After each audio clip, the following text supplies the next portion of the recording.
राजस्थान के अलवर जिले में स्थित एक प्रेतवादित भूतिया और मोस्ट हॉन्टेड प्लेस जो राजस्थान ही नहीं भारत के सबसे खौफनाक जगहों में से एक है, जहां दिन में भी अकेला इंसान जाने से डरता है। जिस किले में से आज भी आती है डरावनी आवाजें जिसे सुनकर रुक जाती है सांसें, जहां पर सूर्योदय से पहले और सूर्यास्त के बाद जाना है सख्त मना। ऐसा बताया जाता है जो रात्रि में इस किले में गया लौटकर नहीं आया। आपको बता दें, किले में भूतिया अनुभवों और घटनाओं ने डर की वजह से अब गांव इस किले से बहुत दूर हो गए हैं। यह किला है राजस्थान के अलवर जिले में राजगढ़ नगर पालिका में स्थित most haunted place in India, the Bangarh fort.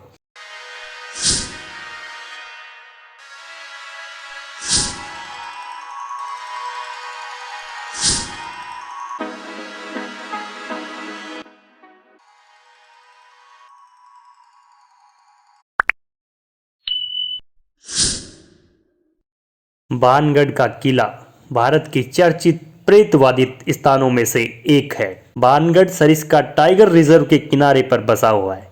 सामने बाजार है जिसमें सड़क के दो तरफ कतार में बनाई गई 2 मंजिली दुकानों के खंडर मौजूद है। बानगढ़ का किला अपने चारों ओर पहाड़ियों से घिरा हुआ, यहाँ वर्षा ऋतु में यहाँ की रौनक देखने लायक होती है। बानगढ़ को दुनिया के सबसे डरावनी जगहों में से एक माना जाता है। ऐसा कहा जाता है यहाँ आज भी भूत रहते हैं। सूर्य उदय से पहले और सूर्य अस्त के बाद बानगढ़ के किले में रुकने की इजाजत नहीं है। चलिए दोस्तों, जानते हैं बानगढ़ किले के इतिहास के बारे में। बानगढ़ किले का इतिहास सदियों पुराना है। राजस्थान में 17वीं शताब्दी में बना हुआ यह किला प्राचीन कला का एक नमूना है। बानगढ़ किले को लेकर कहा जाता है आमेर के राजा भगवंत दास ने इसे अपने छोटे बेटे माधो सिंह प्रथम के लिए 1573 में बनवाया था। बानगढ़ किले में कई प्रमुख स्थल है, लेकिन उनमें मंदिर सबसे प्रमुख है। मंदिर के दीवारों पर और खंभों की नक्काशी इतनी खूबसूरत है जो इन्हें भव्य बनाती है। इसमें भगवान सोमेश्वर का मंदिर, गोपीनाथ का मंदिर, मंगला देवी का मंदिर और केशवराय का मंदिर प्रमुख है। और आज यह किला एक खंडर के रूप में रह गया है। बानगढ़ के तबाह होने की कई कहानियां हैं। इस किले की बर्बादी के कई किस्से हैं जिस पर लोगों की अलग अलग मान्यता है, लेकिन इन कहानियों में 2 कहानियां बहुत ही प्रसिद्ध है। पहली राजकुमारी रत्नावती की खूबसूरती के कारण और दूसरा ऋषि बालूनाथ की बात न मानने के कारण। तो दोस्तों चलिए जानते हैं राजकुमारी रत्नावती की खूबसूरती के कारण बानगढ़ के तबाह होने की कहानी। बानगढ़ के किले में एक राजकुमारी रहती थी जिसका नाम था रत्नावती। रत्नावती इस राज्य की सबसे खूबसूरत महिला के रूप में जानी जाती थी। इसकी खूबसूरती की चर्चा आसपास के राज्य में भी थी। इसी खूबसूरती के कारण हर कोई इनको देखना चाहता था। जब इनकी उम्र 18 वर्ष की थी तभी से इनके लिए विभिन्न राज्यों के राजकुमारों के रिश्ते आने लगे थे। एक बार राजकुमारी अपनी सहेलियों के साथ बानगढ़ बाजार में घूमने गई थी। ऐसा बताते हैं पूरे बाजार में कपड़ों, चूड़ियों तथा अन्य सभी दुकानों पर घूमने के पश्चात राजकुमारी एक इत्र की दुकान पर पहुंचती है। एक इत्र को पसंद करने के बाद उसको महल में भेजने को कहा। राजकुमारी से थोड़ी दूर पर खड़ा एक व्यक्ति जिसका नाम सिंधिया सेवड़ा था, उस समय का बहुत बड़ा तांत्रिक हुआ करता था जो राजकुमारी को एकटक निगाहों से देखे जा रहा था। पहली नजर में ही राजकुमारी रत्नावती पर मोहित हो चुका था। से जाते वक्त राजकुमारी ने उसकी तरफ ध्यान भी नहीं दिया। तांत्रिक राजकुमारी रत्नावती को पाने के लिए उसने एक योजना बनाई। उसने इत्र की दुकान पर जाकर इत्र की बोतल पर काला जादू कर दिया। राजकुमारी रत्नावती ने खरीदा था। अपनी वशीकरण मंत्र बोतल पर कर दिया। जो भी उस इत्र को लगाता वह तांत्रिक के वश में हो जाता, पीछे पीछे चला आता है। लेकिन राजकुमारी रत्नावती को इस बात का पता चल गया कि एक सहेली तांत्रिक को यह सब कुछ करते हुए देख लिया।